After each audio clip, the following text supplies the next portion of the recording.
My name is Lisa Armstrong. I am the principal here at Compass.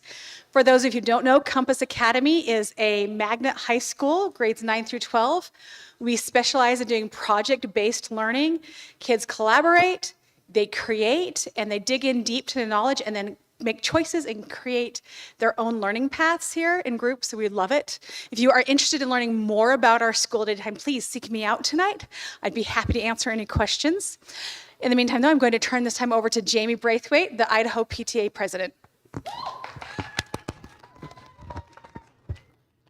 Thank you so much, Misty. I already forgot it. Thank you. I just wanted to give a brief history, which Mr. Sir Spencer, is he here yet? Can he click the slides? That was a wave. I don't think that was from him. Do we have the slide clicker? Gracie, the slideshow is behind this curtain. Will you go be my clicker? Matt has a clicker, but I think we have a clicker. We just don't have it. It's somewhere. That's all right. Gracie will click it because she'll click it till she finds the 120. Okay, I'm just going to go. So Idaho PTA celebrates 120 years this year. And what's really exciting about that is this summer we went to the archives. And in the archives, we found all the programs for all of the events that PTA has done in Idaho, starting back in like the 1920s. And it was a really cool adventure our board went through. And we noticed all of the events had opening and closing invocations and benedictions, and it also had musical numbers. So I have tried to pack 5 hours worth of material into the next hour and a half, and we are going to start here with a little bit of a pre-show of musical numbers and an opening invocation by Misty Martinelli. Misty Martinelli. So close that I didn't get it. Please tell us what it is. Martinell, Misty Martinell. Can I hook this in here for you?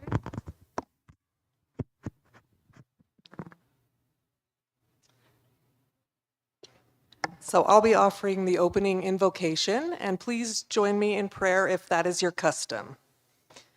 Gracious God, we thank you for gathering us here today in fellowship and joy. We remember before you all children and young people, that they may grow in wisdom, kindness, and love. Help us to see one another with childlike wonder, to delight in real conversation, and to strengthen the bonds that make us a true community. Bless this gathering, guide our words and actions, and remind us that each face before us is a gift. May we leave here inspired to spend less time in distraction and more time truly present with one another. In your holy name we pray. Amen.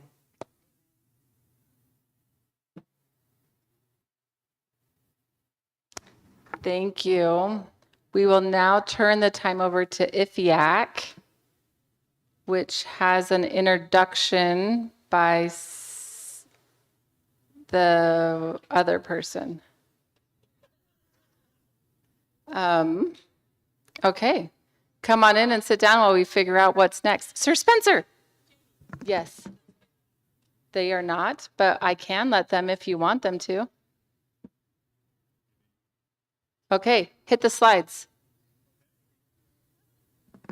All right, everybody, this is a community event, so we would now like to take some time to talk to the person next to you and ask them their name and have some little conversation going. Go for it.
Liza, you're up. Here we go.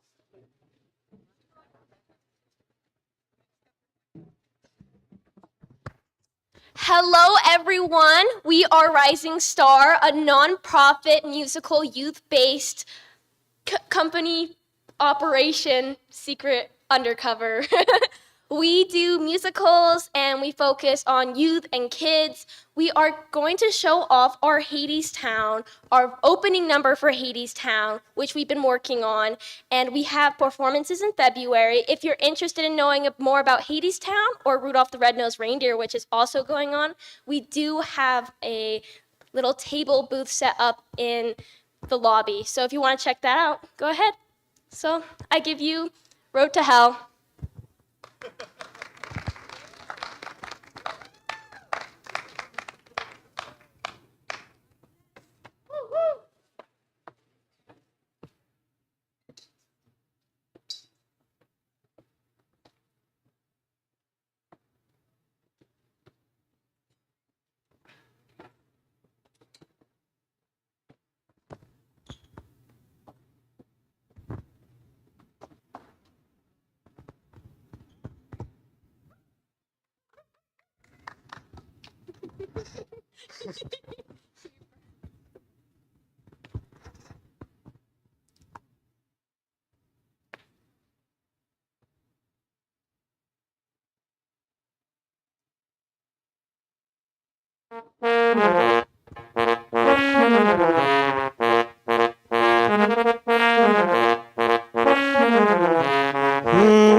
Chugga, chugga, chugga, chugga, chugga, chugga, chugga. Once upon a time there was a railroad line.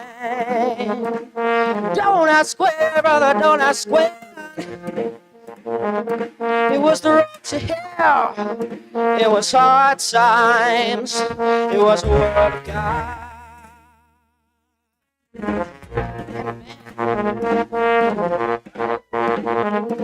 It's an old song.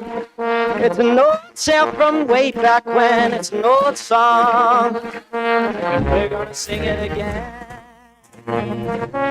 Gods and men, we got some gods in the house tonight. See, on the road to hell there was a railroad line, and there were 4 old women all dressed the same. And they were always singing in the back of your mind. Everybody meet the fates. And on the road to hell there was a railroad line, and a lady stepping off a train with a suitcase full of summertime Persephone by name. And if you ride that train, if you ride that train, if you ride that train to the end of the line, where the sun don't shine and it's always shady, it's there you'll find the king of the mines, oh my Mr. Hades. We got any other gods? Oh right, almost forgot. On the road to hell there was a railroad station, and a man with feathers on his feet who could help you to your final destination. Mr. Hermes, that's me. See, someone's got to tell the tale, whether or not it turns out well. Maybe it will turn out this time. On the road to hell, on the railroad line. It's a sad song, it's a sad tale, it's a tragedy, it's a sad song. We're gonna sing it anyway. Now, not everyone gets to be a god, and don't forget that times are hard. Hard times in the world of men. Let me introduce you to a few of them. You can tip your hats and wallets with your pennies or your pearls to the hardest working chorus in the God's almighty world. and working just as hard for you. Let's see what this group can do.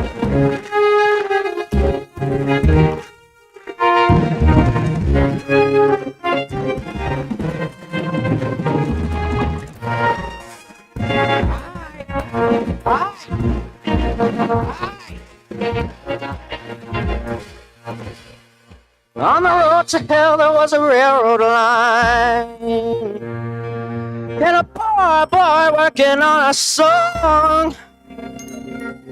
His mama was a friend of mine, and this boy was a musician on the railroad line, on the road to hell.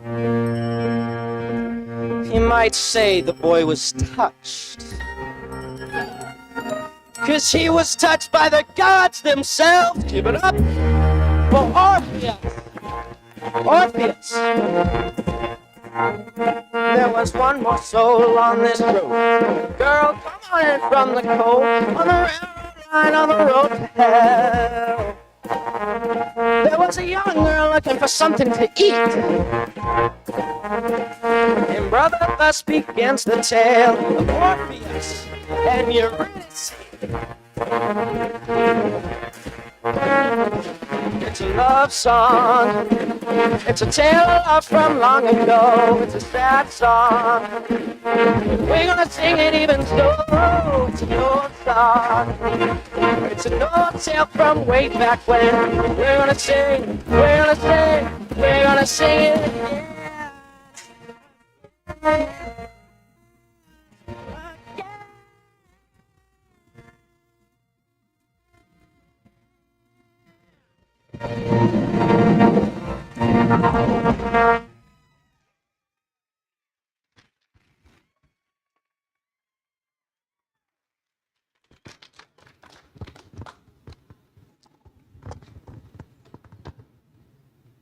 Let's give another round of applause to Rising Star. Come check them out this February. Next up from IFYAC, which is the Idaho Falls Youth Arts Center, we have Mr. Augustus Gloop and his mother, maybe. IFYAC is presenting Charlie and the Chocolate Factory this November at the Frontier Center. Okay, and here they are.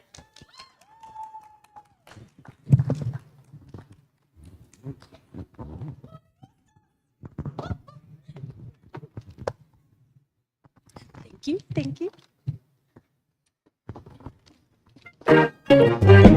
Oh, when I was just a girl, I used to dream of a mate who would bring me lots of sweets and put some sausage on my plate.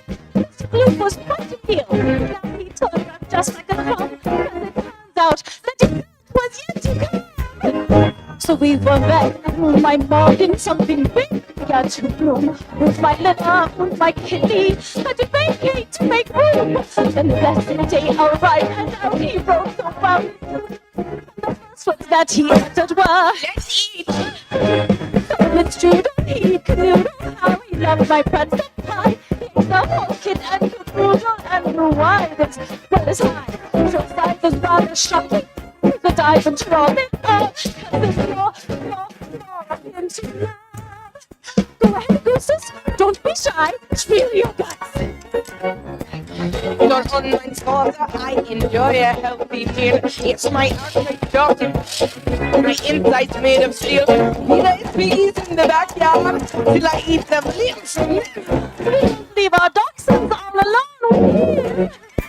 So this morning I was eating when such hunger did head the 54. Got lost from making for a nice mid-breakfast snack. But the head was kind of different. Like it rolled from chicken and so that I struck gold. Darling, give it a full shot. Stop to breathe. And the light I'm full of chocolate.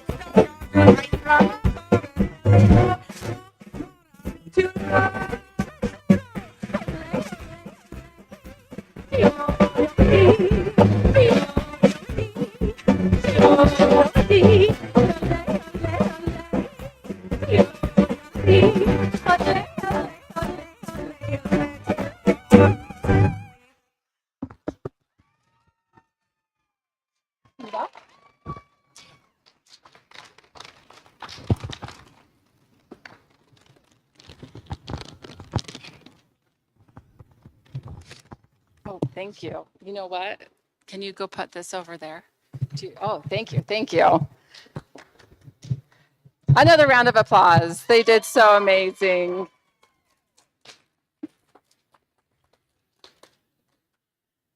Now we are going to have a performance by Center Stage, but they're also performing at their theater, and it's really hard to be in two places at once.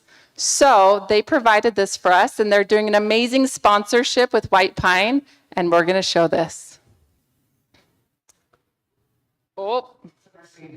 You're so excited to announce a special partnership with White Pine Charter School for the upcoming production of School of Rock. At White Pine, STEM education is at the heart of what we do, but music and performing arts are a huge part of learning too. That's why we're proud to sponsor an entire night of School of Rock to celebrate how science, technology, engineering, and math connect directly to music creation, performance, and even recording. Here's the best part. On October 15th at STEM and Music Night, you'll not only get to experience the high-energy fun of School of Rock, but you can also grab pre-show tickets to see an exclusive performance from Paige Ann herself. This night is about building community, showing the importance of music in education, and yes, helping raise a little support for our school's programs. Join us for STEM and Music Night at Center Stage Theater on October 15th, and let's rock and learn together. Grab your tickets now at centerstageif.com.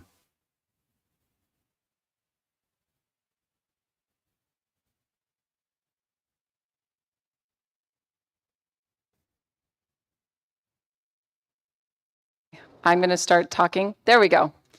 What we're going to do now is we're going to turn on the house lights just a little bit more.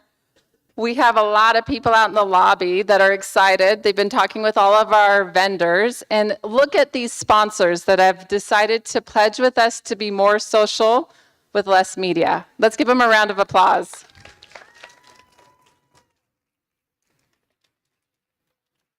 We really want the house lights going up. And then we really want to give an extra shout out to Marco's Pizza, Pick Me Up Soda, and Far's Ice Cream, who helped give all of our free food outside. And how delicious was that? Yes?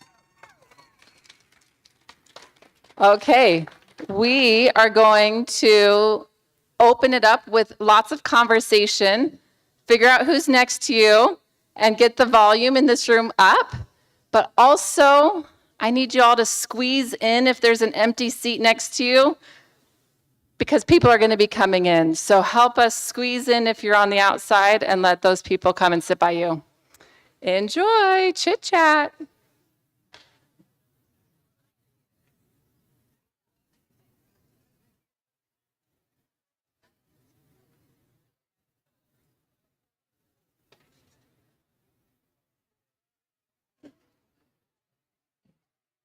Maybe some more laughter and a little bit louder chit chat.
Sounds good.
What? Two. Let's see. Yes. This is a great advertisement. This is a flip phone, and somebody has lost their flip phone, and it has been found, which I think is great because that means you're not on your phone. But if you've lost your device, it will. Here we go.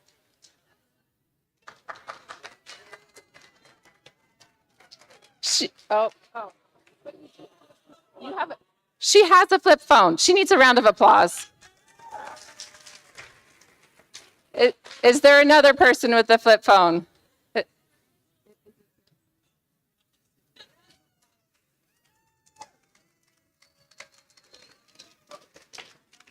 Okay, people are coming in. I have all my speakers in place. They're coming in. This is very exciting. We are starting right at 7 o'clock. Actually, I don't have my watch on or my phone. So 7:02, here we go. This event, I'm trying to pack in as much information as possible.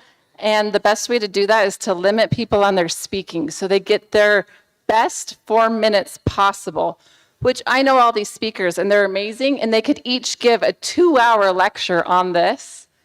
But there's 11-year-olds in the audience. My son is 11 and he's on the front row. So speakers, if you're going too long, he's going to give you the cue because his attention span is right there. And after we have our youth speakers, our community speakers are going to be 4 minutes each. We'll have a keynote by Dr. Larson, and then we'll all come together for the community pledge. One more time, I'm going to have you squeeze in if there's an empty seat next to you. So the seats on the edge are for all of these linger longers that are out there in the hall. Pretty please. These coming up are our youth speakers. Let's give them a round of applause.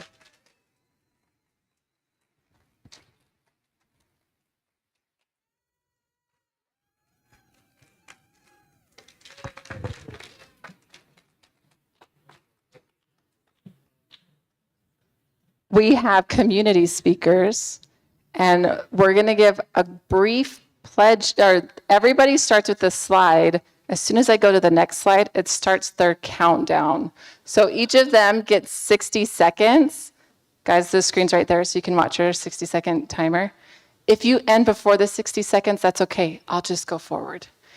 If you take longer than 60 seconds, Matt Larson will get 1 less minute. So if you have more to say than Matt Larson, it's okay. Take as much time as you want. But he has some good things to say. So, are you ready? Okay. My name is Emmeline Braithwaite. Right now I go to Idaho Falls High School. And for my, what I'm doing to try and be more social and focus less on media is during the school day, I leave my phone inside of my car the whole school day. So it's like bell to bell. I don't have my phone at all. And I'm really trying to be able to talk to more people and get to know them more and not just be like, oh, you're the random lady that sends me DMs on Instagram. So, so I'm really trying to be able to make deep, meaningful connections with people outside of my phone.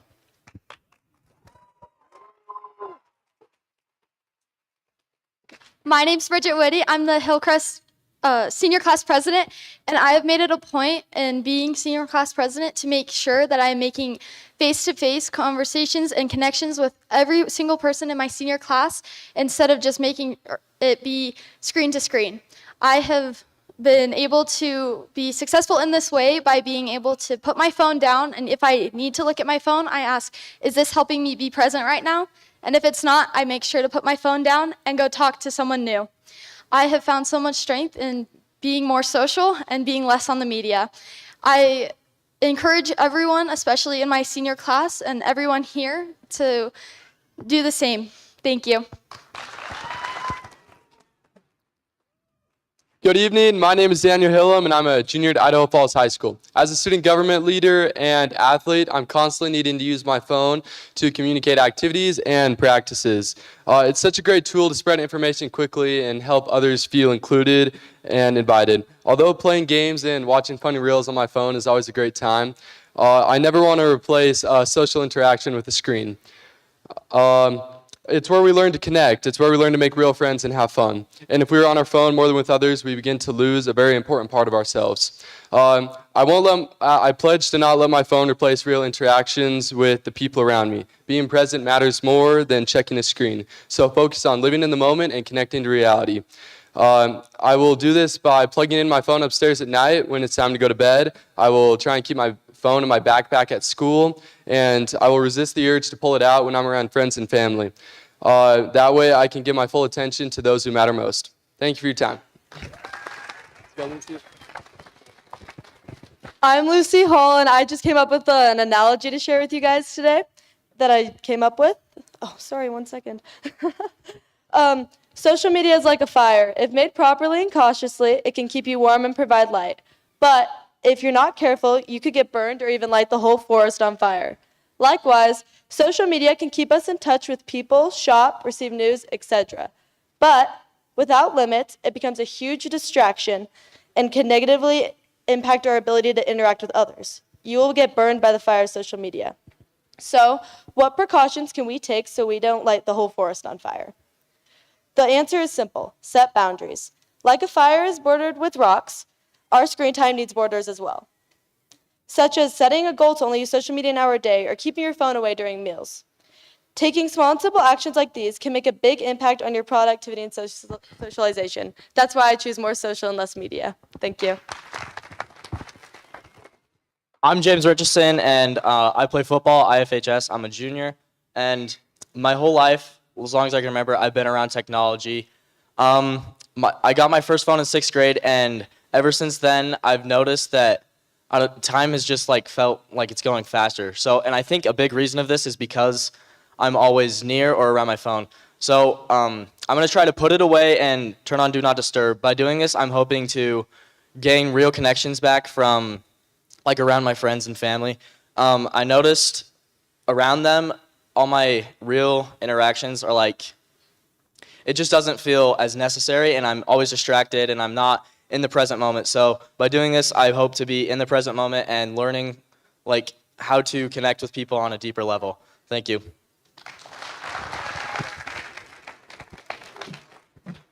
My name is Haley Lima, and I'm junior class president at American Heritage Charter School.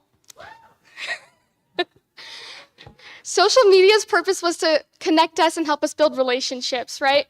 And instead, it has isolated us and blocked a lot of our generation from forming networking skills that are essential to life. Not these guys, but a lot of us. And most people, we spend at least 2 hours on our phone every single day, and that time adds up. We are literally spending our lives scrolling away, and we are more disconnected than ever, you know? It's up to us to take that initiative to put our phone away, live our life here in the moment instead of online.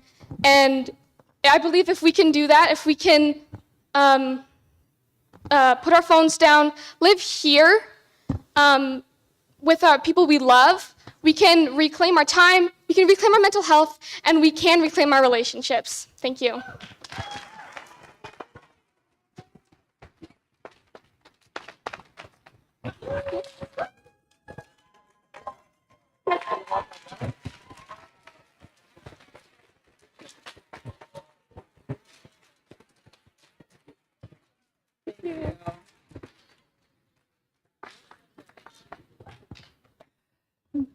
Great standing ovation for these youth. That was amazing. Dr. Matt Larson is going to be our keynote speaker, and so far we're doing good on time. So I'm really excited about this. This is the format that we're going to have. Now, Matt Larson has given us a pledge that has kind of guided what we're doing here in Idaho for our more social, less media. We have a pledge with a purpose, a plan, and a reason to pause. We are so excited more people are coming in. Come on in. You guys, if there's a seat in the middle next to you, please squeeze in so we can get some people on the edge. Thank you. Okay, so speakers. We haven't practiced this because you all are very, very busy. But this is your rug if you're on this side. And if you're on that side, that's your rug. And you watch the timer, and you get to be on deck when the next person is finishing. So we don't take away from Matt Larson's keynote speaker. Got it? Yeah? Round of applause for everybody. We're going to get started. Oh, well, Kevin, you get to be on deck. Do you know that you're next? Okay, go ahead. Start coming up. Yeah. You can get all the way up to the rug. Okay, so Matt Larson's pledge is, I will pledge to only watch one screen at a time, which I say, this is not my pledge. That's not what I do, but that's what he does. If I'm watching a family movie or a football game, no phone, no laptop, no tablet, and no video game in the room. I will stay fully engaged in the one thing I'm watching. Give a round of applause for Matt's pledge.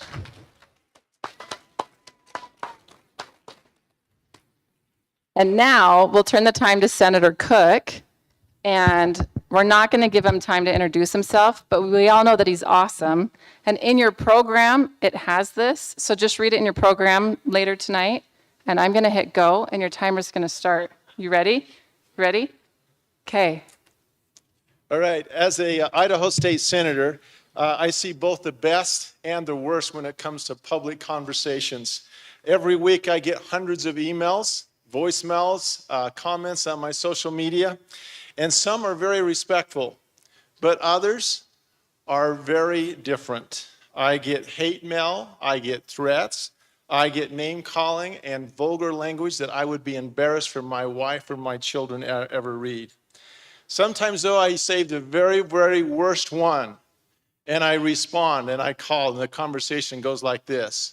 Hello, this is Idaho State Senator Kevin Cook responding to your voicemail.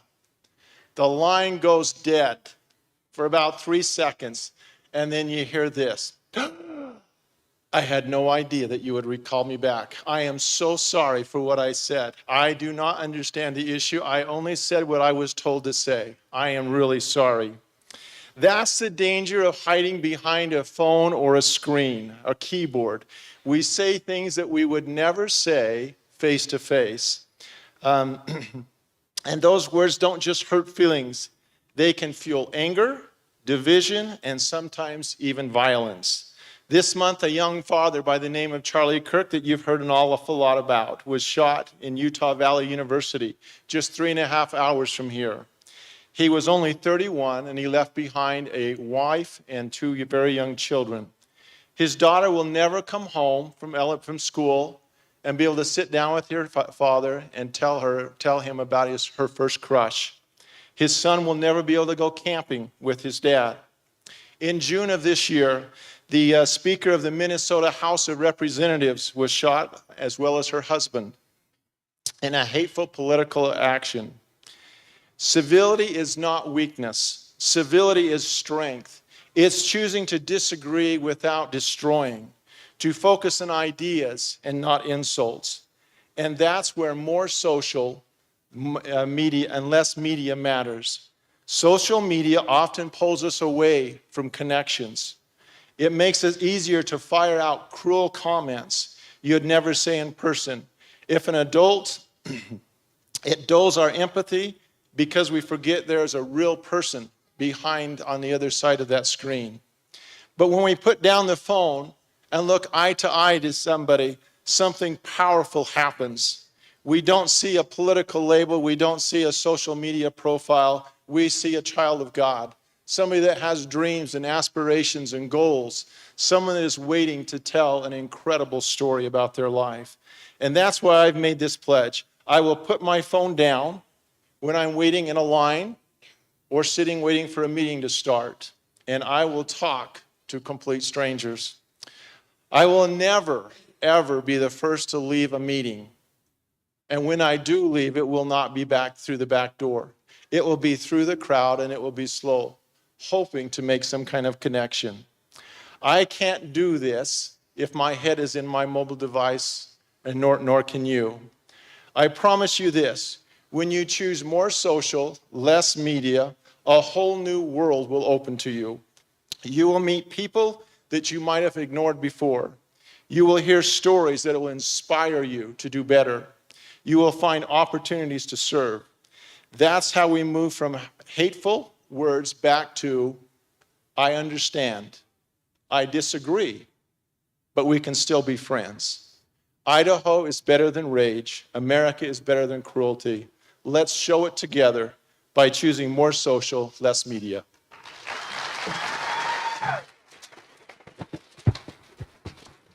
Thank you, Senator Cook.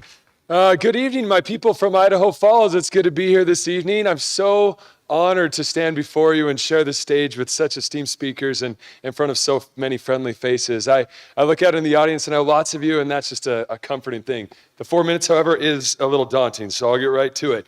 So I spend most of my time with youth. At home, I've got 5 kids.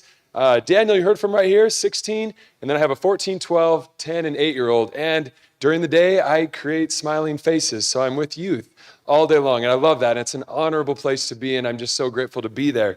But in that space, I've seen how technology can both help and hinder our relationships. So, like, you've all been in a room where you've had like a Kahoot game or something that's kind of fun where the technology connects us. That's awesome. But you've probably also been in a room where everyone is sitting silent, shoulder to shoulder, looking down at screens, and they fail to recognize the humanity right next to each other. And that's not a world that I want to live in. I want to live in a world where we're connected as humans, and that's a fun place to be. It's been said, or I guess researched, that people will look at their phone between 144 and 205 times per day. That's once every 5 minutes.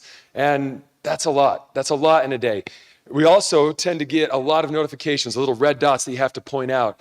And that just kind of connects us to our phones. And so we're kind of addicted to it. Let me tell you what this looks like in real life. Okay, so I'm an orthodontist.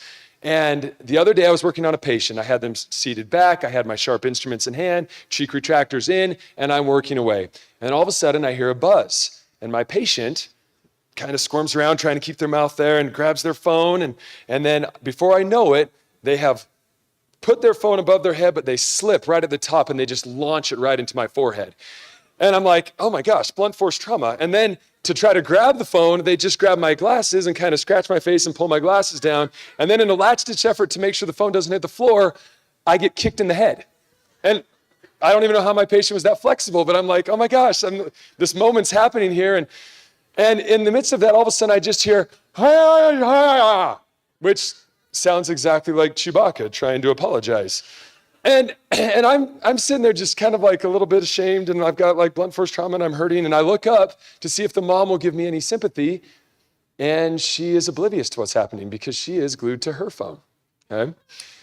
Now, what I realized in that moment is that technology is not just an orthodontic hazard, but it also can be a detriment not just to youth, but also to adults. So, with that being said, can we have technology? Can we have screens and still be social? Absolutely. But we have to be extremely deliberate about our lives. We can't just let technology take over, because the endless scrolling, the endless notifications, all those things will eventually win if we're not deliberate about our time and how we use it. We have to learn to master technology, not let it master us. And I think it starts with a few things that have been really helpful for me. One, be mentally where you are physically. Don't escape every quiet or boring moment to your phone. Learn to sit in it, be present, especially when people are around.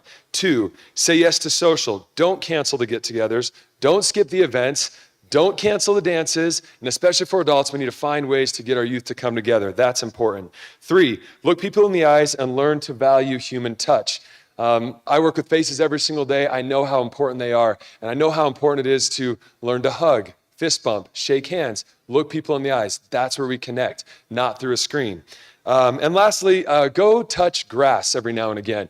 I just planted some grass. That's a good thing. Going out into nature, going out into this beautiful world that we live in. I mean, we live in one of the most beautiful places in the entire world. And when we can get out into it and get away from our phones, we reconnect with what's real, and we can reconnect with each other. So lastly, phones, technology, all it is plastic, metal, little bits of electricity going back and forth. And that's great, but they're just tools, okay? But if we aren't deliberate, they can either connect us or they can control us. And the choice is ours. Thank you very much.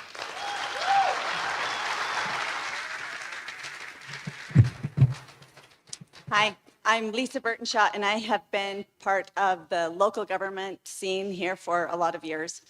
And in something that has changed since 2008, when I started, until now, particularly around the pandemic, is we started live stream, and we started not being ashamed to be in a meeting looking at your phone while someone is talking.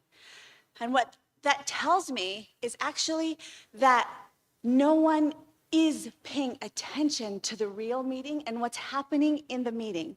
Because you might be getting information, but what you're missing is you're missing a lot of eye rolls.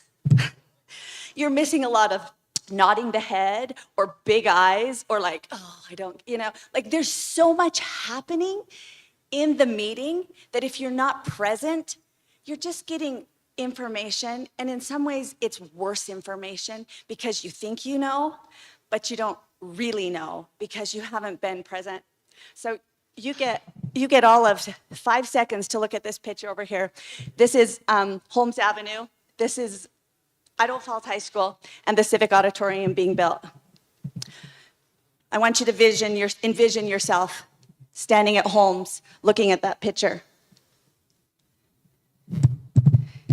I gotta move. Do you see yourself in color? Or do you see yourself in sepia? Do you see yourself as a soldier coming home from World War II, having looked at the worst in humanity and craving community. That's where I think, I'm not saying where we were in World War II, but I do think that we know that we have something we have to change, and we want something better. In the 1950s, right after World War II, that's when civic engagement was at its highest. People were part of fraternal orders, they were part of civic communities, they did the PTO more, they were highly, highly involved in civic. I do think it's because what they saw. So here we have Holmes, and they're building the civic auditorium. And then they took the armory that sits on Memorial, and they turned it into the rec center. Something that we actually would, we think, oh, the rec center, but they were looking for social. They were looking for community. So I think that's what we need today. So here's where I think the City of Idaho Falls offers all kinds of opportunities for people, but we don't take advantage of them. So this is what I think we should do. You should look up every park in the City of Idaho Falls. We have over 500 acres of groomed grass that gets cut every week and trimmed every week. Go find those parks. Check them off your list. And when you're done with that, go find the Civic Auditorium. Go look for a concert. Go look for the symphony. And when you're done with that, go look at the hockey shelter. Go look at the swimming pool. Get out there and check them off your list, because that's how you're actually going to know that you did it. And it's part of being the community. We know from our ancestors that that's how they healed. And I think that's how we are going to heal. Thank you.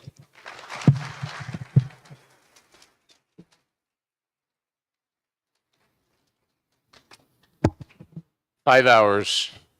5 hours is what a recent study determined was the time that a typical teenager would spend on social media in a day. 5 hours. So hopefully you're below that, but that means that some are above that. And 5 hours doesn't seem like a lot of time until you think about it in a year. 5 hours in a year is 11 weeks. 5 hours a day is 11 weeks of your time on social media. And guess what? What happens in 5 years? Suddenly you've spent an entire year of your life on social media. So I give you that as an example of just thinking about how we use our time. I have not always been the best example, but what I'm asking is for all of us adults to be good examples of use of social media. I have some experiences, times in my life where I can tell you honestly that I probably was spending 5 hours in a day on social media. Where did I have that much time? I don't know. I was probably trying to do two things at once. But I was on Twitter and Facebook. I was responding to comments. I was responding to political comments. I was responding to citizens of the city of Ammon and trying to explain a lot of things. And one day I just got this feeling like, I feel horrible. I am constantly being driven down a dark hole of conversation, and I had to cancel, and I just canceled Twitter.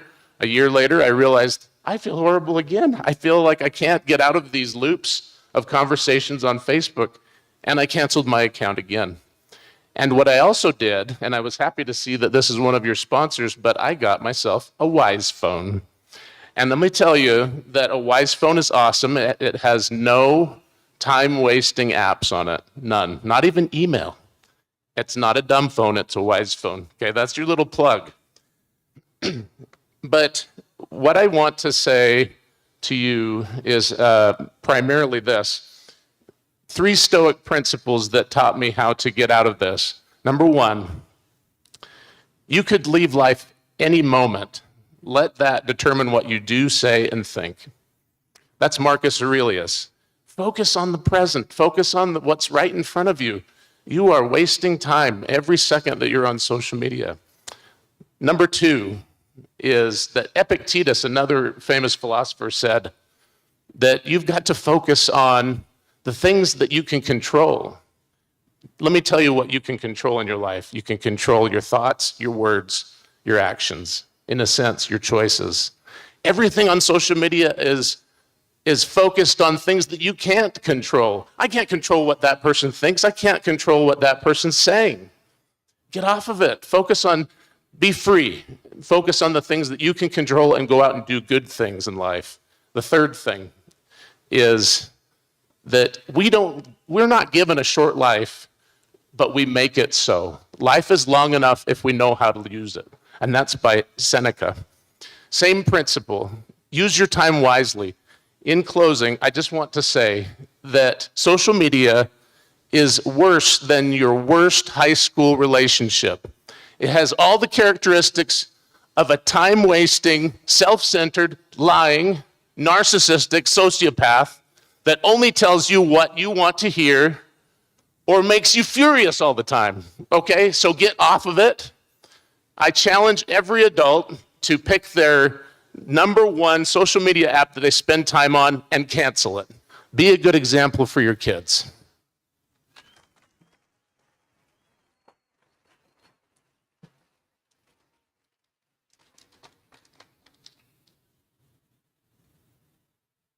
To bed, okay? Okay. Well, remember, there's a box in the corner over there with all the pornographic material that's ever been made in the world, even the really weird stuff that could scar you for life. I'm trusting you not to look in there, okay? Okay. Feelings are for losers. Oh, and this guy's gonna be in your corner all night, just randomly spewing out hateful things. Just ignore him, okay? While I'm thinking of it, there's an order form on your desk where you can purchase illegal drugs. The mean girls from your school are gonna be standing there talking about you all night. And this Russian hacker's gonna keep asking for your password. I'm not a hacker. Amazon customer service. Just need you to ignore him, okay? Love you, buddy. We ask too much of our kids when we give them a smartphone. Let's change the norm. Together. Maybe we go around the room and share social security numbers. Join the movement at smartphonefreechildhoodus.com. I'll get it anyway. Thank you, Jamie, for finding that awesome video to start my presentation. I'm Shelly Smead.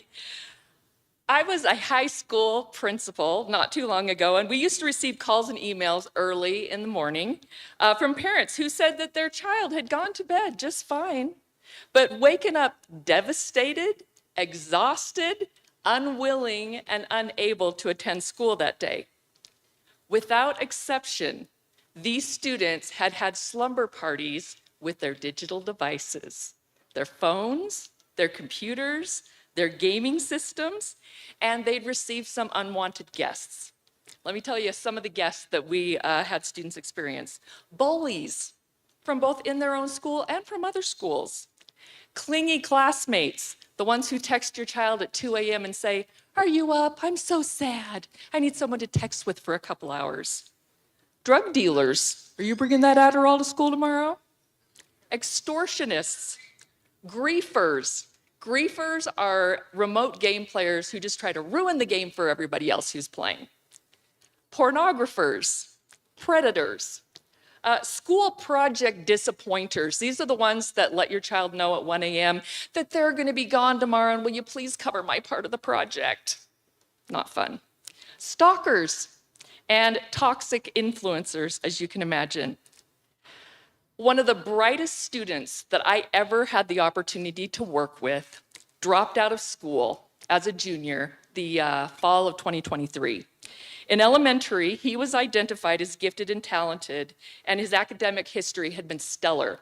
But right before high school, his parents did something so lovely. They put a video game system in his bedroom.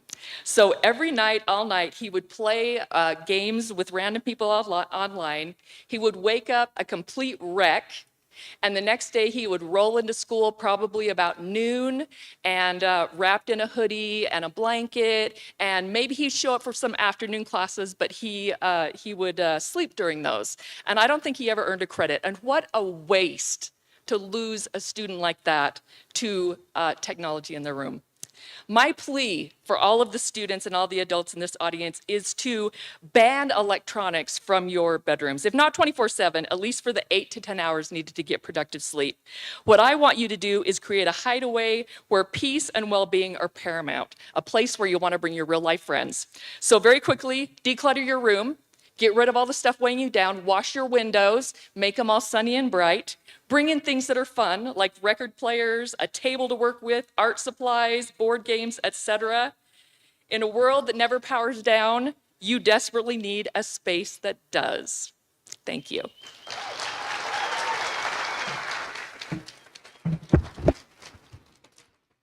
But I just don't know how to talk to people. I know how to text.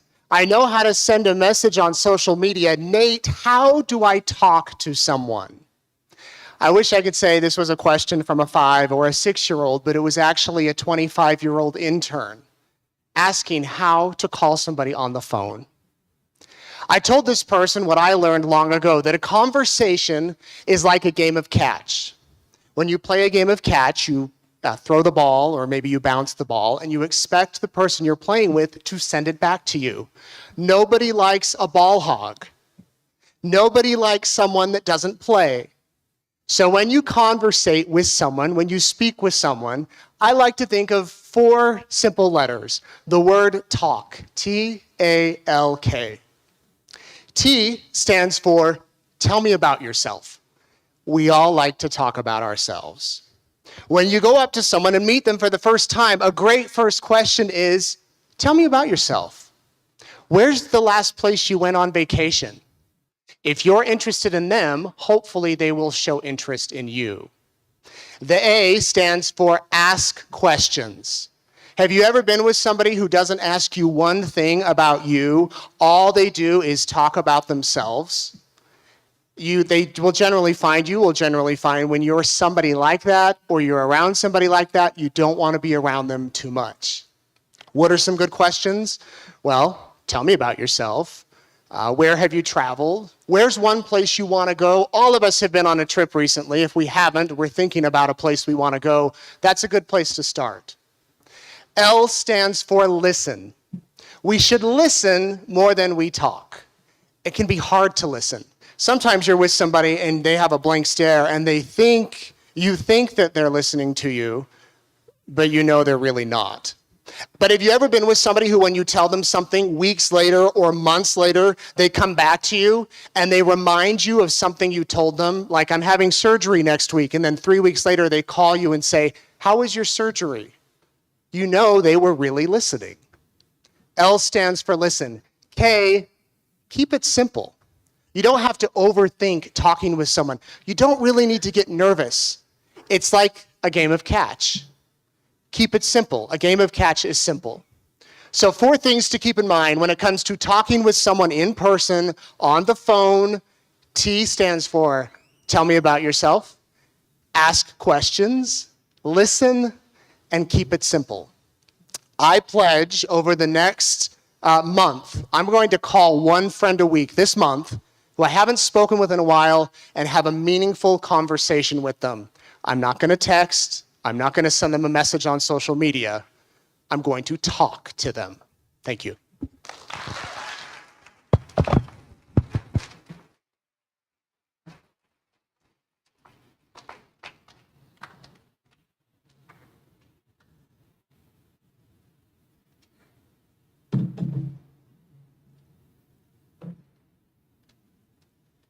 All right, I have a question I want you guys to consider for just a minute.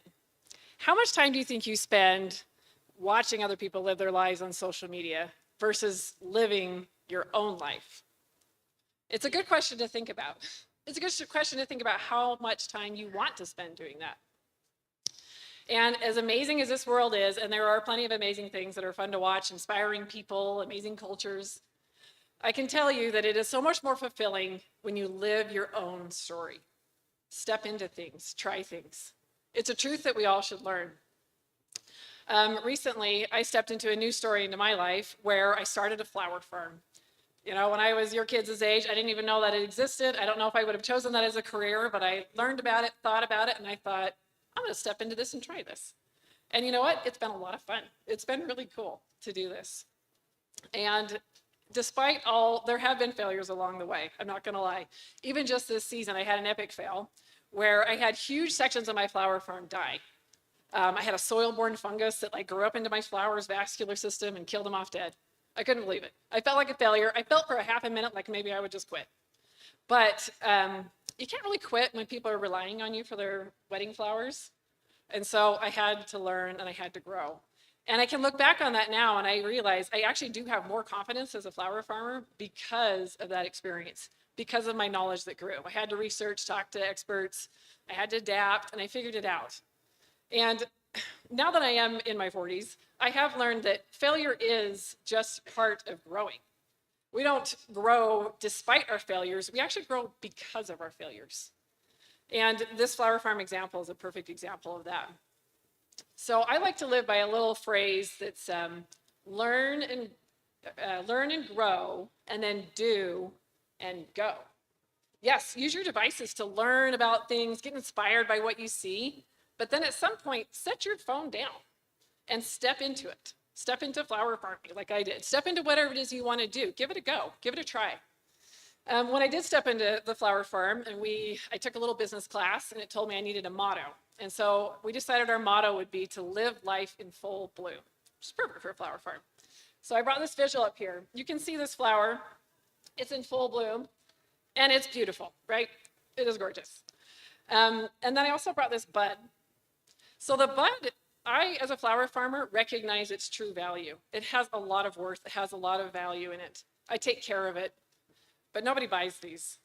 This is what they want. They want life in full bloom. And that's what we want our life to be. We want it to be rich and colorful. I think a lot of us, I mean, we are all in that phase, that bud phase. I mean, we're always looking for a potential. We always have room for growth. But we don't want to spend our whole lives in this bud phase, just waiting for something to happen, waiting to bloom, waiting to grow. We want to live rich, colorful lives. And part of that colorfulness comes from trying things and succeeding, and sometimes it comes from failure. And like I said earlier, when you do fail, you kind of get good at it. You kind of learn to roll with it. I have learned how to learn from failure. It's what happens. And as we do get better at failing and learning from our mistakes, I've noticed that our fear of failure actually diminishes. And can you imagine what would it be like in this world if we had less fear of failure and people tried things and did things? It would be a great place. Sometimes it's not fear of failure that prevents us from living a full, rich, colorful life. Sometimes it's just because we're comfortable with the way things are. It's easy to sit and watch. But it is more fulfilling when we step into it and live our own stories in our own lives. So that's what I encourage you to do. And I think sometimes we do overcomplicate it, right? It doesn't take a ton of time to do much of anything. I was in my 30s when I decided that I would give Taekwondo a try for some random reason. But it was a lot of fun, and now I'm a second-degree black belt. So I've learned and grown, and I want to encourage you to do that as well. Let's live life in full bloom.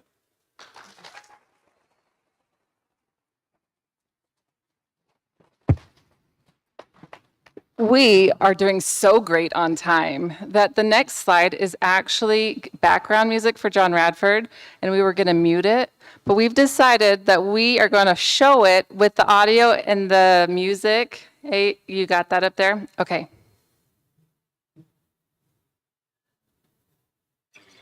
Moulds race to decompose dead matter on the forest floor. Many spread by releasing spores, up to 30,000 a second.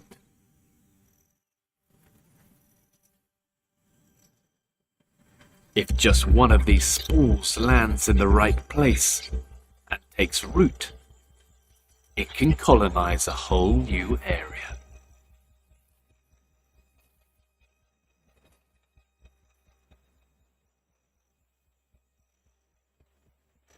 But not all fungi feed on the dead.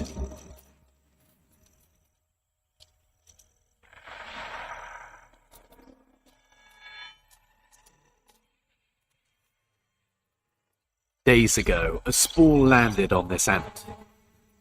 Now she's acting strange. A network of roots has infiltrated her muscles.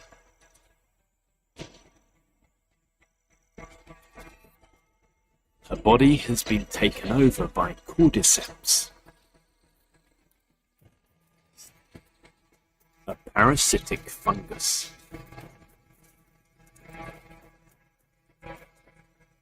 It floods her brain with chemicals, drugging her, compelling her to head where conditions are perfect.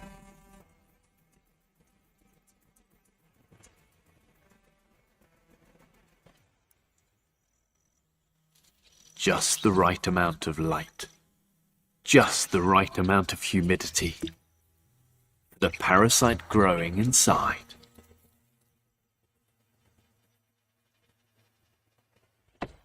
It forces her to clamp down in a death bite, and cordyceps reveals its gruesome nature.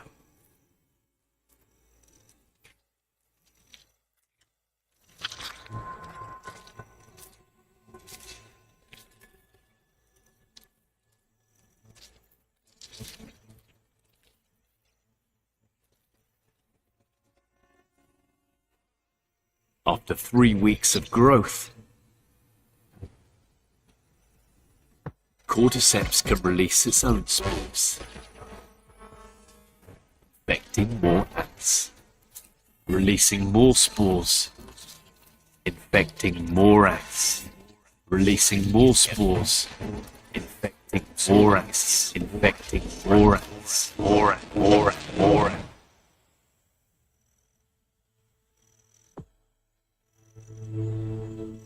Cordyceps can wipe out entire ant colonies.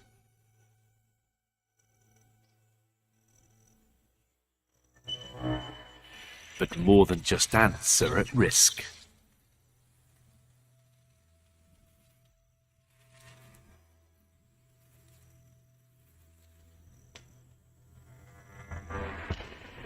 There are over 600 species of cordyceps spread across the world. Most are found in jungles, where they prey on a whole host of victims.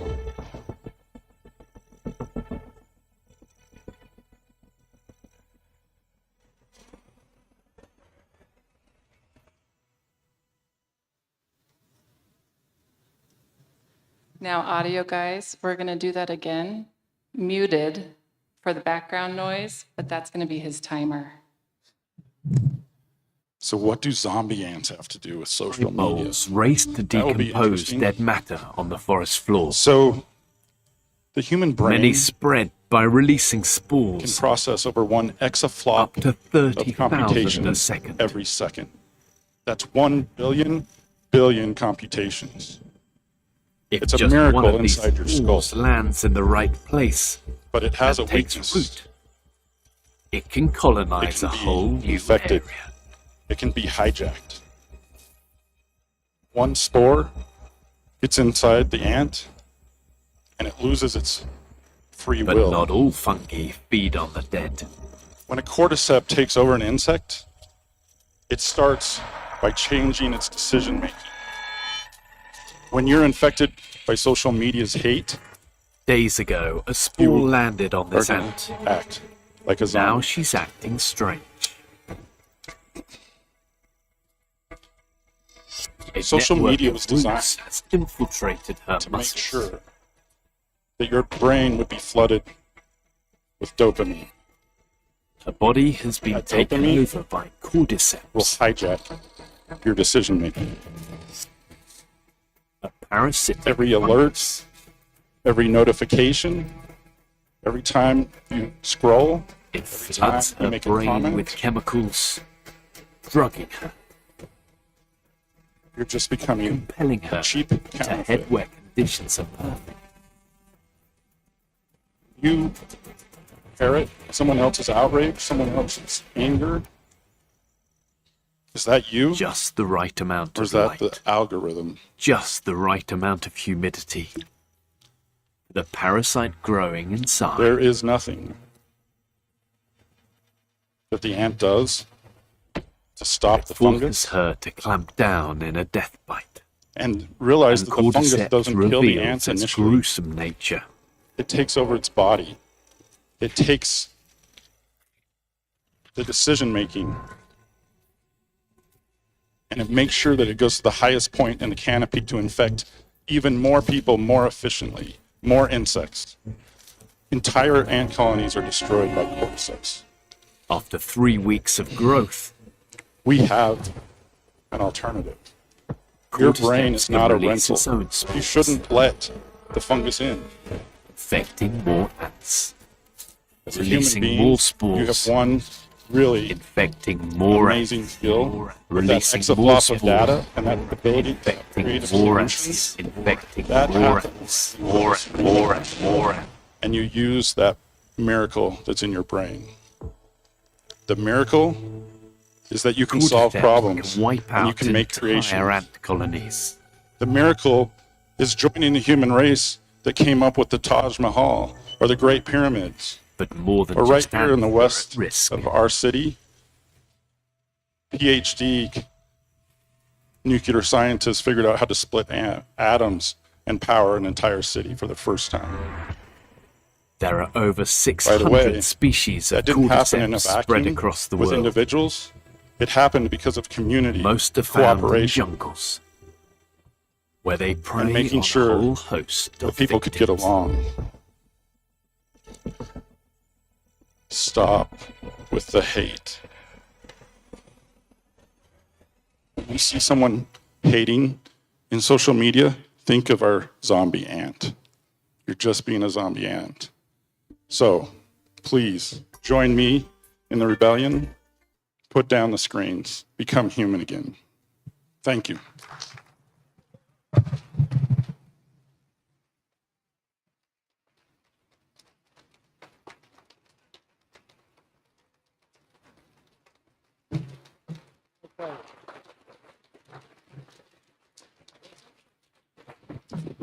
Well, okay, there we go. I tell you what, I've never heard of a standing ovation slide before. That's gonna be like the greatest thing. I want this every time I present anywhere. So, listening, first, I mean this honestly, we could just listen to what's been said already, and you've had a lot. When I listened to the students, the overall message was be present. My version of that is, can you keep your mind in the room you're in? Kevin Cook spoke to us first. And last year I had the chance to go to Boise and I got to speak to the Senate. There's a group of people who decide how your tax money's used. What are you going to spend the taxes on? I got to speak to that group for a few minutes. Kevin Cook was in the room and he asked, he's like, Dr. Larson, you know a whole lot about mental health. If you could give us one thing we could do as a government to help our children, what would it be?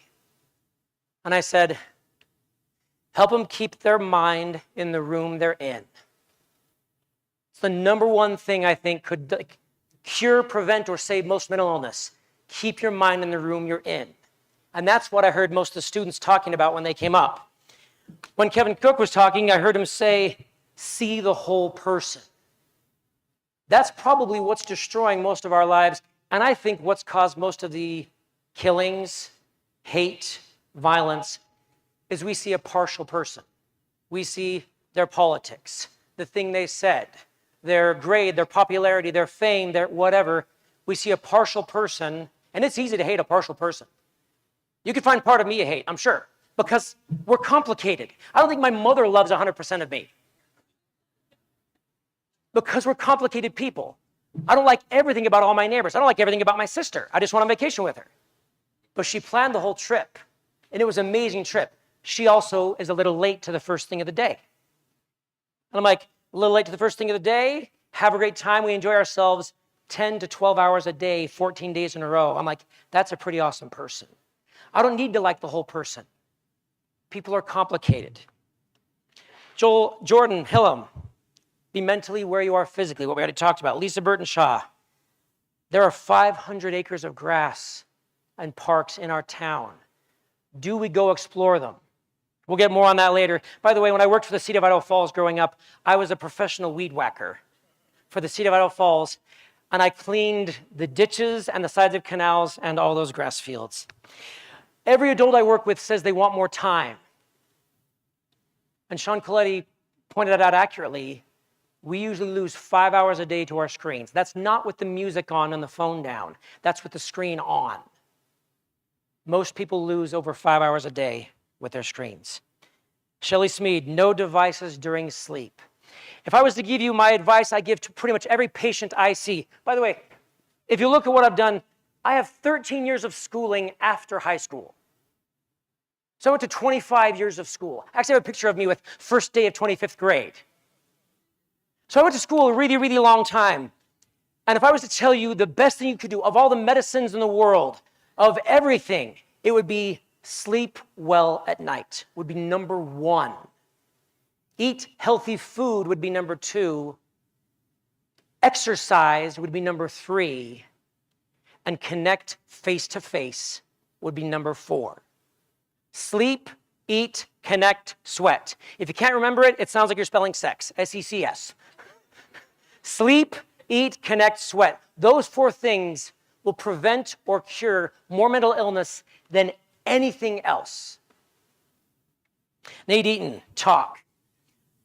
If you can give people openings, the chance to get to know you, a hi, a shrug, what's up? That was the thing. I don't know if anyone does that anymore. 90s was all, what's up? That was my childhood. Jamie Mayo, we grow from failure.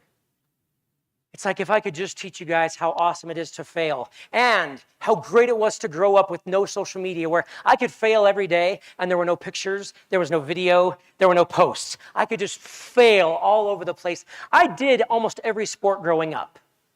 I did track, I did high hurdles. I'm 5'6". When I do a high hurdle, it just looks ridiculous. Like I don't have form. I did pole vault, I did wrestling, I did swim team, I did track. I tried everything. I'm mediocre at all sports, but I could fail all day long, and it was awesome. John Radford, don't be a zombie because zombies feel nothing. How many of your teenagers complain of they don't feel? I hear it all day long in my office. This is my family. Now, you can focus on a few different things when you look at this picture. You can focus on the frightened, terrified family, because there's a lot of bad in this world. There's a lot of bad stuff going on. Some of it was mentioned by Senator Cook.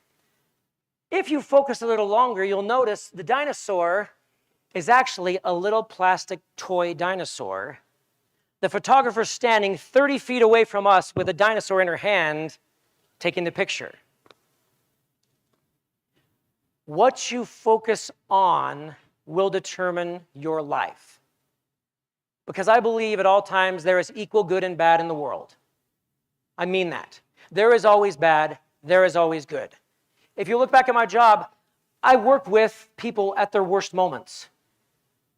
When I worked in BHC for 5 years, most everyone I met got there because they were suicidal or had attempted or were cutting or something the day before. Within 24 hours, they had had their worst moment.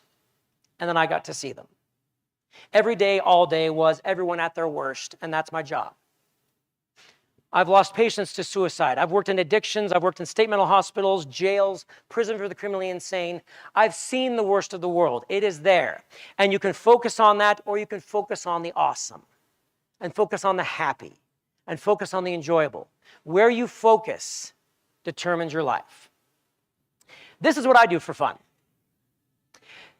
Has anybody seen me on stage in a theater production? Oh,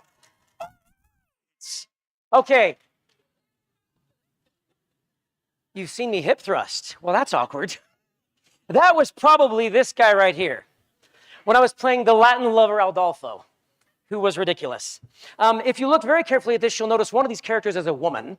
So that was kind of interesting. When I got to play Agatha Trunchbull in Matilda.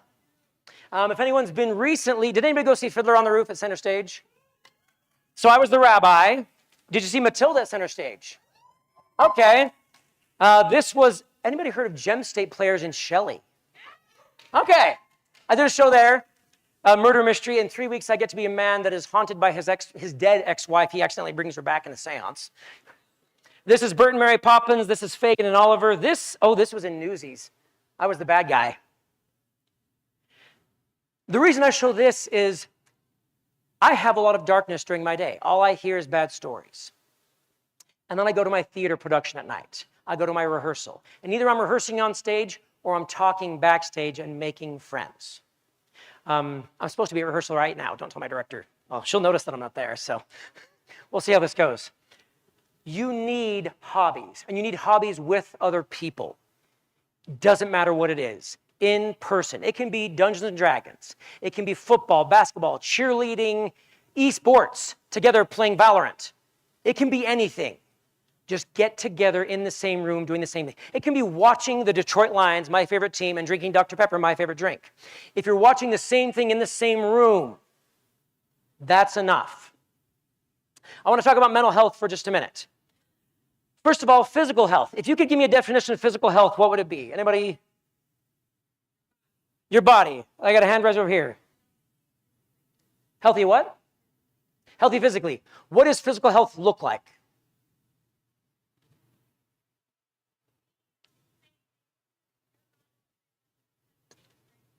Being a healthy weight and being able to use your body to make healthy choices.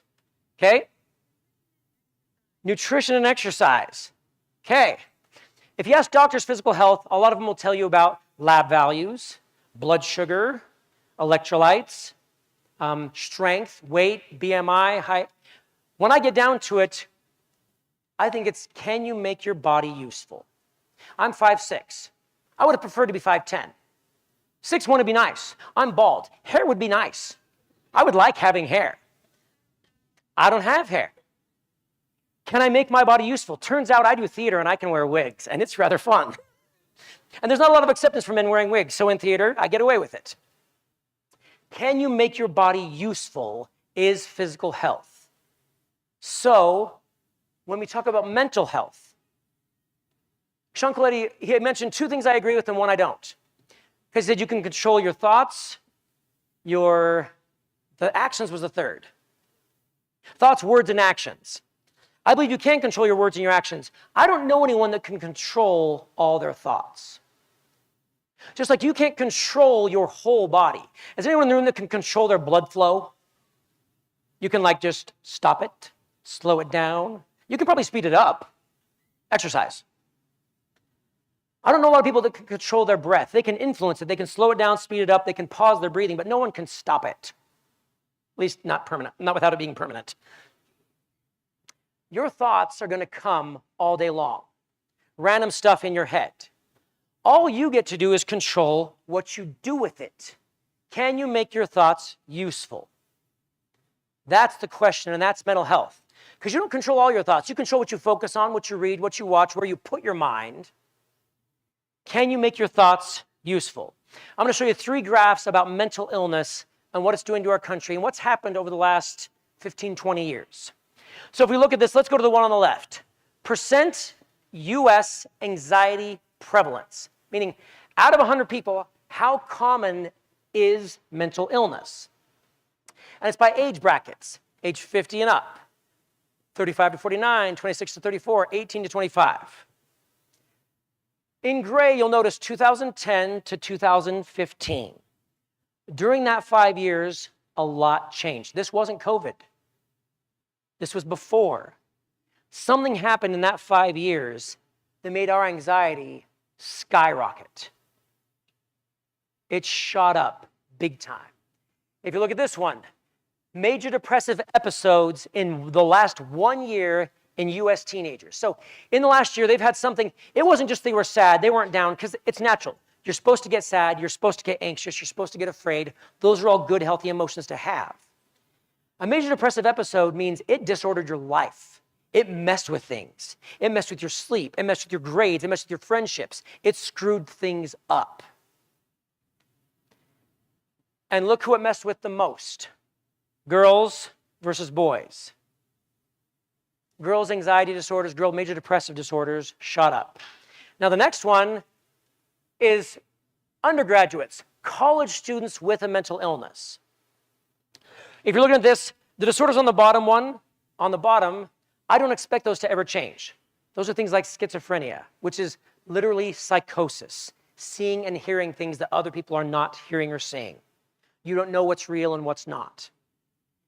Schizophrenia is a disorder that you can't cause, you can't make it better, you usually can't cure it. It's there, it happens to people. It's horrific. And that disorder is not going to change based on your world or what's around you. It's just going to happen. That's why it stays right there. Your ability to focus, some change there, but then you look at depression and you look at anxiety, internalizing disorders, which means you take the stress out here and you internalize it here. It's really easy to define a mental disorder. Mental disorder means it disorders your life. And anxiety and depression are ones that are greatly affected by how you see your world and what you do with it. So we're getting more depressed, we're getting more anxious. It's happening in kids, it's happening in girls, it's happening in college students. And everything got worse between 2010 and 2015. Now, the next graph I want to show you happened at the same time. I don't know if it caused it, I don't know if it was correlated with it, but let's look at this. How many high school seniors meet up with their friends every day?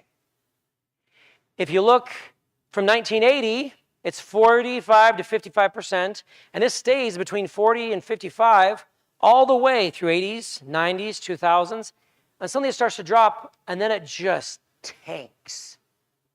It drops. How many high school students we have out here? During the summer, how many of you would say you hung out with friends most days?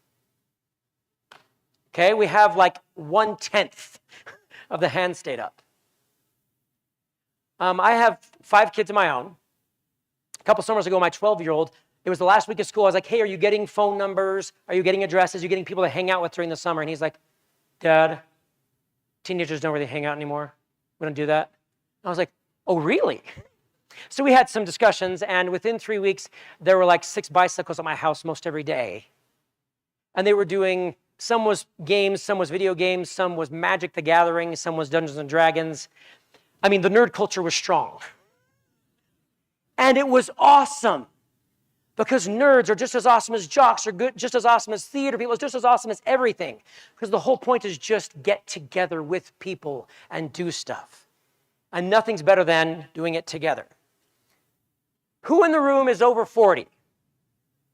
Okay, that means at least part of you grew up in the 80s. And the 80s was the best. I am not kidding. This is a picture of, this was my childhood. Okay, of you over 40, how many of you at some point built a ramp for your bike? Okay, tons of you. Okay, let's go under 20. How many of you ever built a ramp for your bike? Okay, good. Over 40, how many of you ever built a dam in the gutter just to stop the water and see what happened? Okay, that's like, look around you. Kids, look around. Keep your hands up for a second.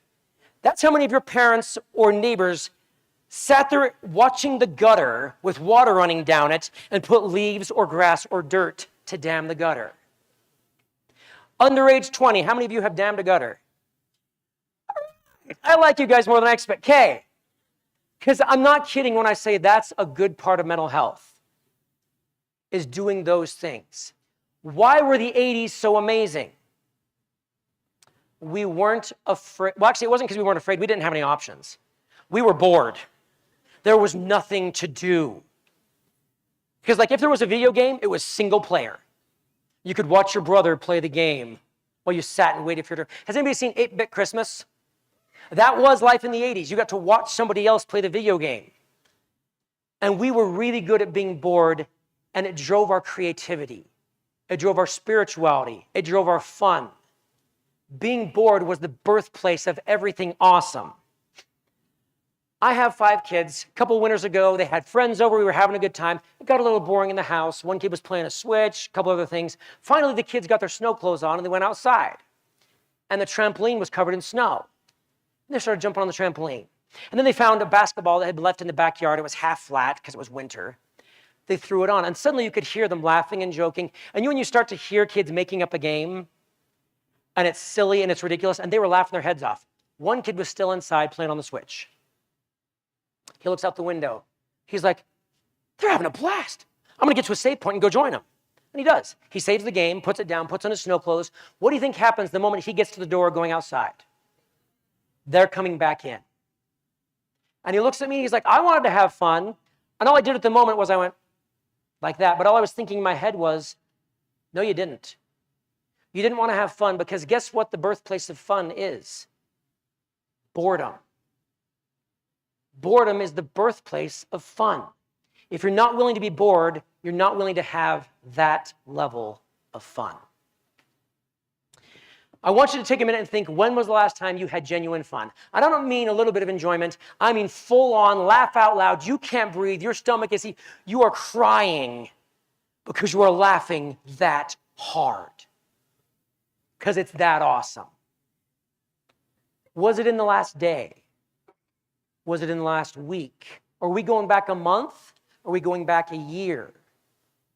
When we talk about phones, how many of you have ever finished a scrolling session on your phone, YouTube, TikTok, videos, anything, and you're like, that was amazing.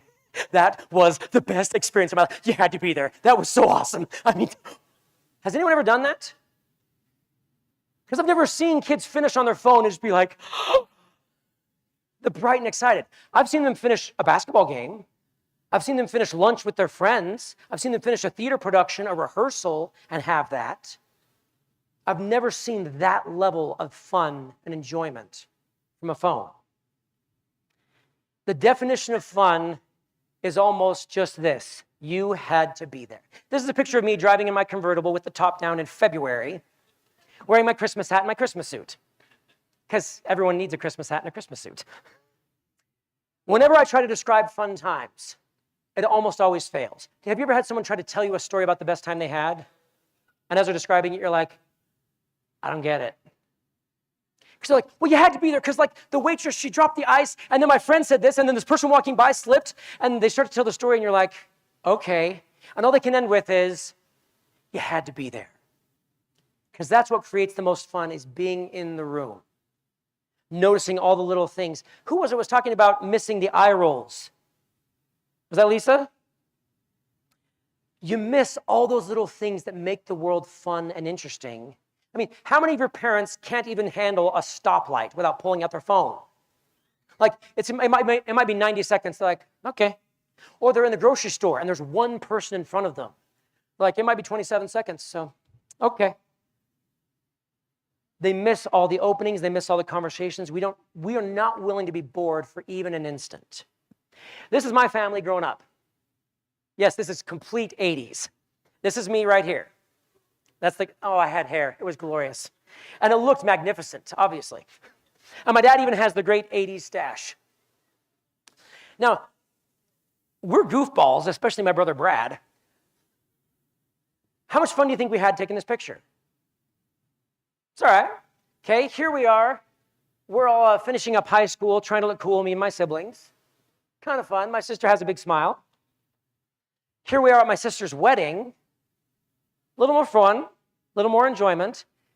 You take a lot of pictures, but let me show you the one that is probably the most fun. Because you can't fake moments like this. You can't pretend it, you can't act it. The fun that happened when this picture was taken was immense. Because that's what you get when you're present and in the moment. And that's what you get from being a goofball and silly and elbowing your sibling. And my brother was the worst. Anybody know what a wet willy is? He would do them constantly. Licking the finger and putting in your sibling's ear. All the time to me. I got bullied terribly by my brother, and I figured out how to deal with bullies. We have given one tool most of our attention. If I were to ask you about multitasking, most people talk about it like it's a good thing. My favorite definition of multitasking is this. It really is ignoring two things at once. You cannot think about two things actively at once. You can background task something simple, and you can do one active task with your mind. What are you doing with your mind? Because the only way to really enjoy something is to be completely and absolutely in it. Who likes to watch a movie in the movie theater? Okay, has anyone ever laughed in a movie theater really loud? Has anybody ever cried in a movie theater? Okay, I've full-on cried. Movie theaters are usually better experiences than home because we agree we're only doing one thing. We turn off our phones. The room is black. The sound is loud. All we can do is pay attention to one screen and one thing. It's like, you ever been in a room with somebody watching sports and everyone's in it? Everyone's fully glued to the screen. Who's going to score? Who's going to win at the end? And you try to make a comment and like, shh. And the score, and the whole room is going crazy. And then there's one person on their phone, they're like, what? Oh, yeah, did we win? What happened? And you're like, what happened was the last 2 hours. Did you miss it? Because if you weren't paying attention for the last 2 hours, I can't explain. It's like the big twist at the end of the movie. You're like, why is it interesting? It's like you had to watch the 2 hours. You had to be present and in the room that long. Driving. There's a lot of restrictions when you drive. Who has a driver's license?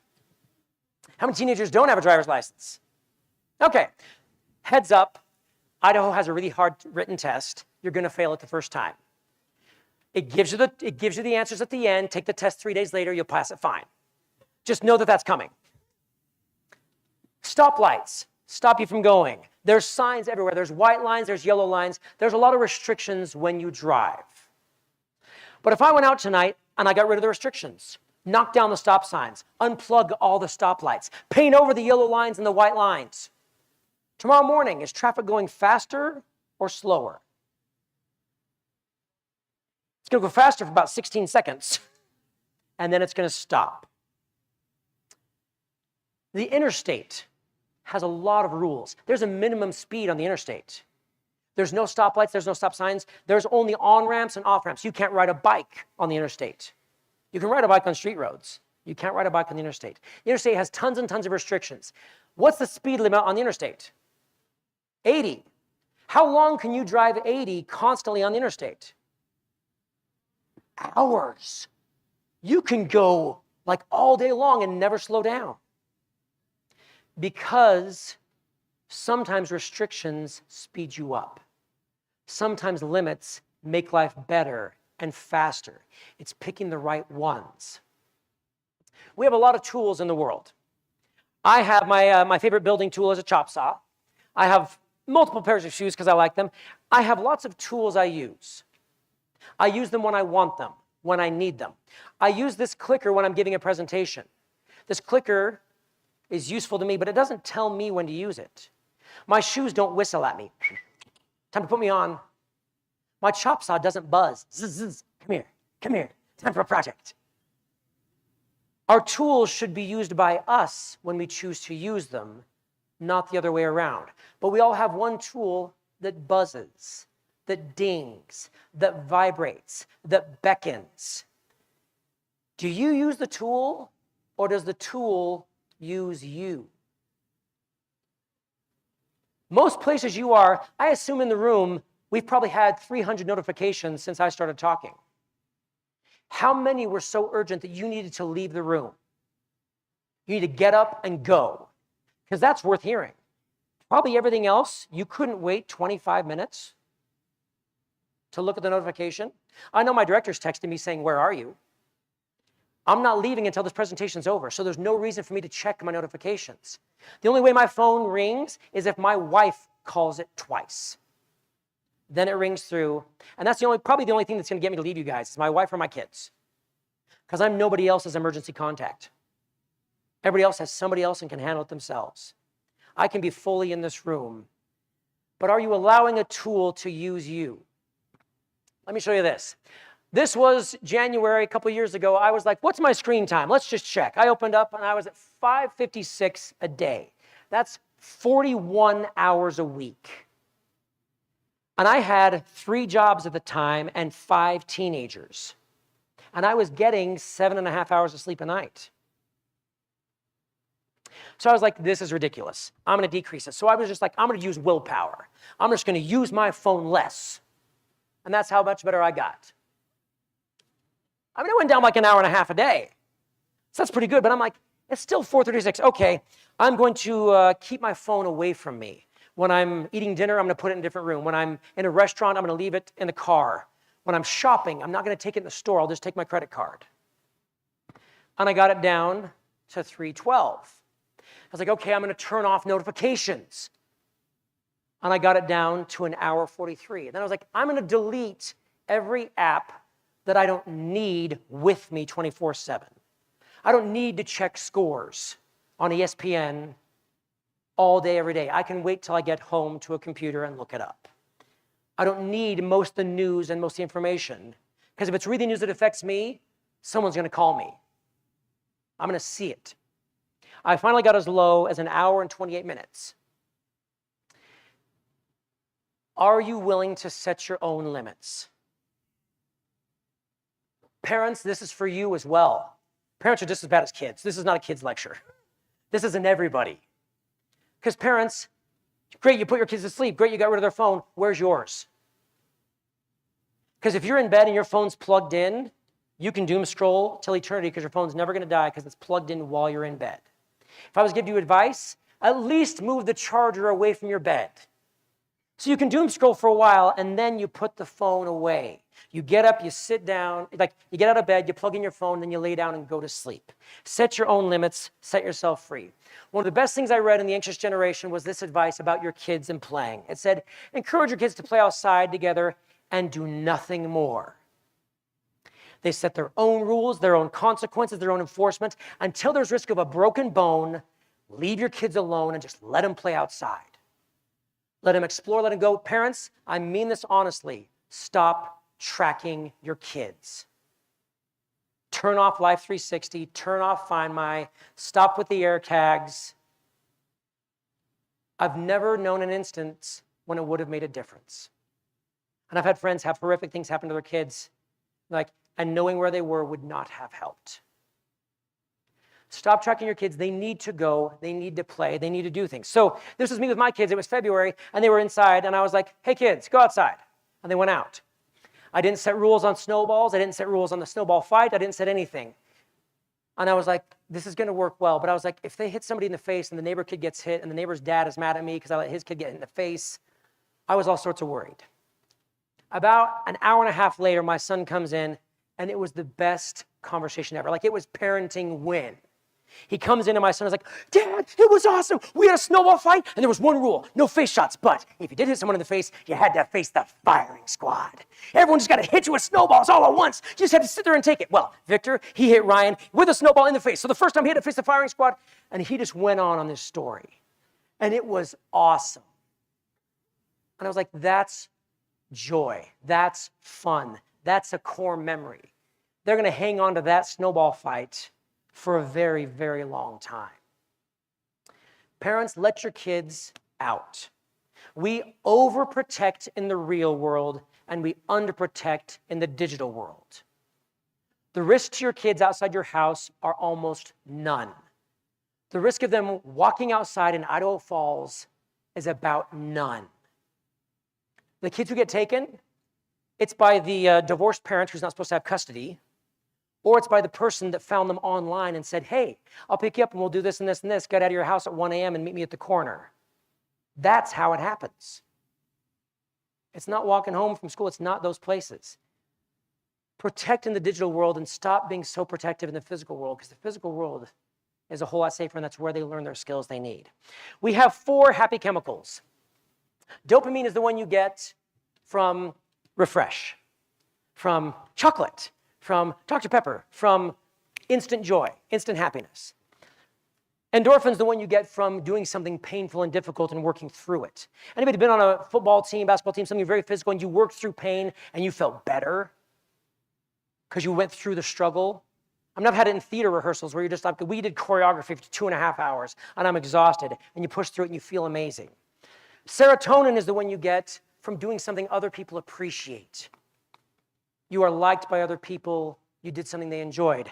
Oxytocin is the best hormone there is. That's the mother's love for their kid. That's the band of brothers. That's the group you remember for the rest of your life.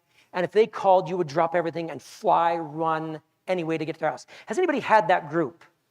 That cheerleading squad, that football team, that military regimen, and you're like, those are my people. Like for me, that was med school and the group I studied with, because we had to study 8 to 10 hours a day to pass. And we would struggle, we'd get together, we'd bake food, get together and just study for so many hours. I would die for those people. That's what you get with oxytocin. These two you only get face to face and with other people. This one you get by working hard physically. And dopamine is the one that satisfies for an instant and is gone. And who was it? Was it Coletti? Who talked about dopamine? One of you guys mentioned dopamine. Was it John?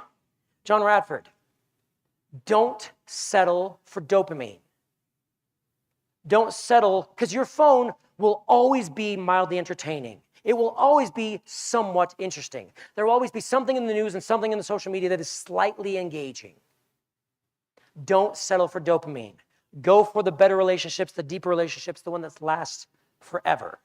What can you do? I want to give you 3 pieces of advice before we end.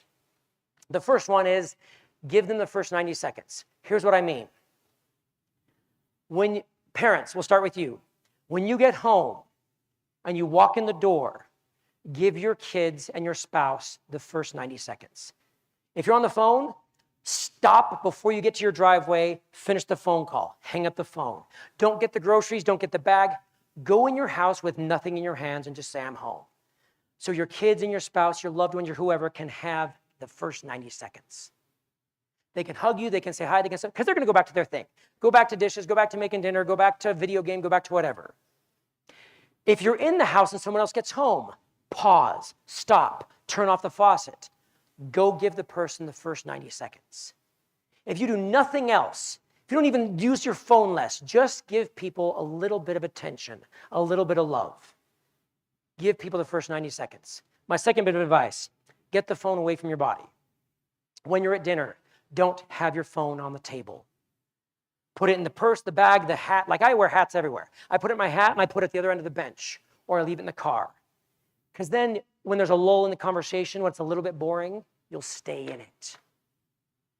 In class, I expect class to get a little boring. I expect lunch periods and between classes in school to be a little boring. Don't have your phone on you. Get it away from your body. My last bit of advice is this. It's the pledge I had. 1 screen at a time. Because how many of you have watched a movie with your phone in your hand? Or a TV show? Or a laptop? And you're working on the school project, you're working on the business project, and you got your phone, your laptop, and your video. You don't really enjoy the TV show, you don't really get the project done, and you don't really enjoy anything on social media because you were trying to multitask. If you're going to watch a football game, watch the football game. If you're going to watch a movie, watch the movie. If you're going to play on your phone, play on your phone. But do 1 screen at a time. I'm serious when I say the majority of teenagers don't have any long-term mental illness. They may not even have mental illness. They have poor attention. They have a refusal to be bored, and they don't have enough connection. And if they connected in person, face-to-face, anxiety disorders would drop. Depressive disorders would drop. Bullying would drop because we learned how to deal with bullies rather than just, I got bullied, that person's toxic, throw them away forever. I was tiny. I was the shortest person in my school. I'm the front of every picture growing up. I was tiny, I was nerdy, I was high-voiced, and I was annoying. Trust me, I was bullied. And I'm friends with probably 90% of them now because people change, and people progress, and people get better. People aren't toxic. They have toxic moments and toxic locations. You can make awesome connections. You had genius people talking to you today. Connect in person, give people the first 90 seconds. Life can be amazing. Trust me, I live in the same world you do, in the same city you do, with the same news feeds as you do, with the same social media as you do. And life is awesome. Give people openings. Give them the chance to talk to you. You'll make great connections. Last, sleep, eat, connect, sweat. That will cure your mental illness. That will make all mental illness easier to deal with and cure many of it. Thanks, everybody.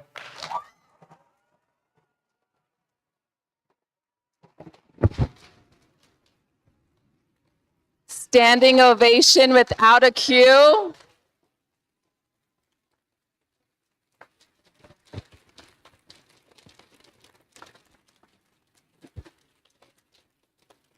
Now, everybody hold up your program if you have a program. If you don't have a program, we have awesome youth that are going to come and hand you a piece of paper. And this paper is a blank paper for their community pledge. So kind of show them your program or show them that you need a paper, and we're just going to pass them out here.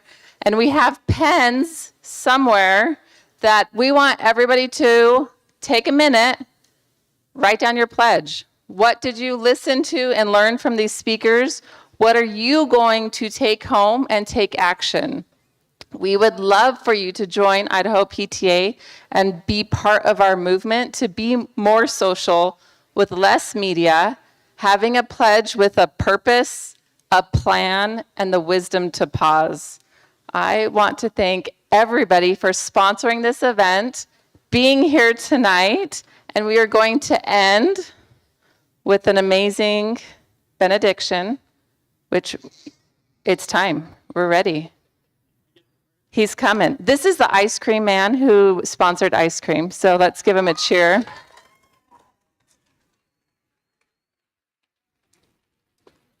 We're going to have a benediction, and then we would love for you to mingle. Put those phones away like Dr. Larson talked about. Enjoy the company. Walk slower through the crowd, not out the back door, and enjoy yourself. Thanks, Jamie. I have 90 seconds to pray. Please join me as we join in prayer. Our Heavenly Father, we thank Thee this evening for the opportunity to be here, to have been taught by wonderful people who care. We're grateful for our youth that are here. We're so proud of them, Father. We're grateful that we can have that association with them. And Father, we're grateful for technology and where it takes us today, but pray that we can learn from these things tonight and use it correctly, that we can be careful in what we do and keeping our social lives strong and doing that which would draw us closer to the work that Thou would have us do. And we pray that Thou will be with us in our travels home this evening. We ask this in the name of Jesus Christ. Amen.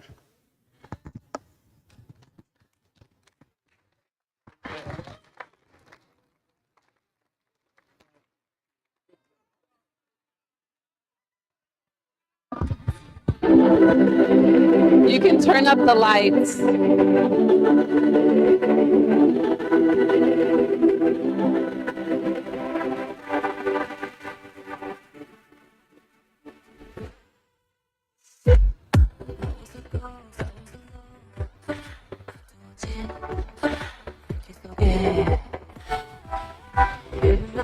I didn't know to believe I was the queen that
break these walls down to wake up and feel like me.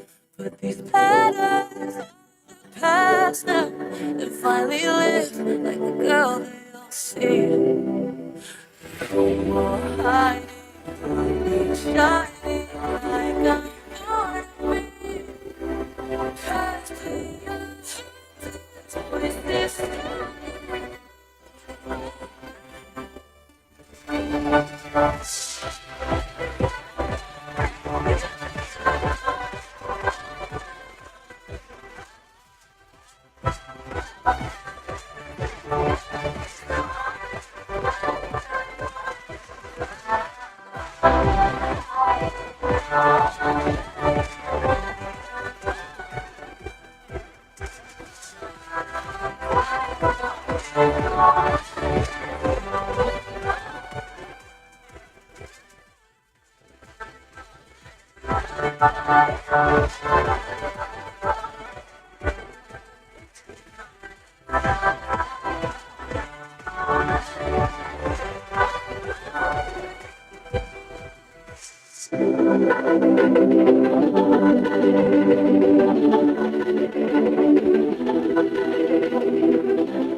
Keeping you obsessed, when you repeat through the beat in your head. And it's how it hurts, when another verse, I can be a second you with. No one can you feel right now. So much more on it, instead what the hell, what the goal. Can you hear your heart out here when it's on you? They want to love you.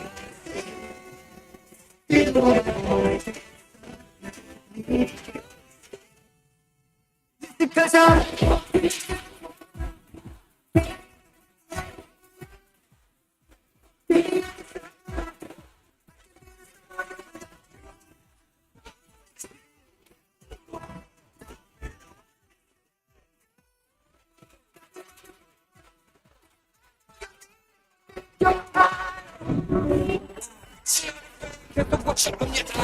thank you for the pain, cause it's got me going viral. Oh, yeah, now you have to believe. Don't you believe? Now that we have to talk.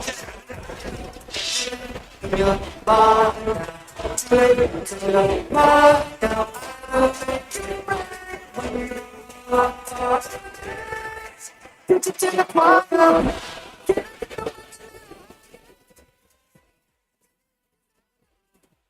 This is